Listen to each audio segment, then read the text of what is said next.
Mga kapatid, hindi baling kakaunti lamang ang nag-attend sa pagkakatipon para sa Diyos. Subalit tunay na nakikinig at tumitimo sa kanilang puso ang aral ng Diyos. Kaysa napakarami ang nag-attend sa pagkakatipon, ngunit hindi naman nakikinig at hindi naman tumitimo sa kanilang puso ang aral ng Diyos.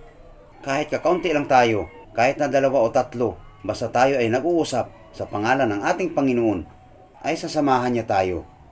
Naroon siyang kasama natin. Babasahin po natin ang Mateo 18 ang talata ay 20 at ito ang nasusulat.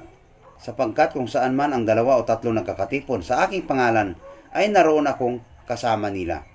Napakaliwanag ang sinasabi sa banal na kasulatan, mga kapatid, na hindi baling kakaunti lamang ang nagkakatipon para sa Diyos. Ngunit ito ay sulid, ito ay tunay na nakikinig at nagsasagawa ng aral ng Diyos. At kahit 2 o 3 na nagkakatipon sa pangalan ng ating Panginoong Hesus, ay naroon siyang kasama ng 3 na yun. Anin natin ang napakaraming tao na nag-attend sa pagkakatipon, subalit hindi naman nakikinig, hindi naman isinasa puso ang aral ng Diyos, hindi naman isinasagawa ang kanilang natutunan o kanilang napapakinggan. Kaya useless lang po yun. Kaya sinasabi ng banal na kasulatan na kung saan man yung 2 o 3 na nagkakatipon sa aking pangalan, sabi ng ating Panginoon, ay naroon akong kasama nila. Kaya't mga kapatid, keeps on spreading the words of God.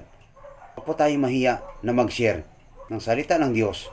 Kahit 2 lang tayo na nagkakatipon, ay sasamahan po tayo ng Diyos. Maraming salamat po sa Diyos sa lahat ng kapurihan magpakailanman. Amen.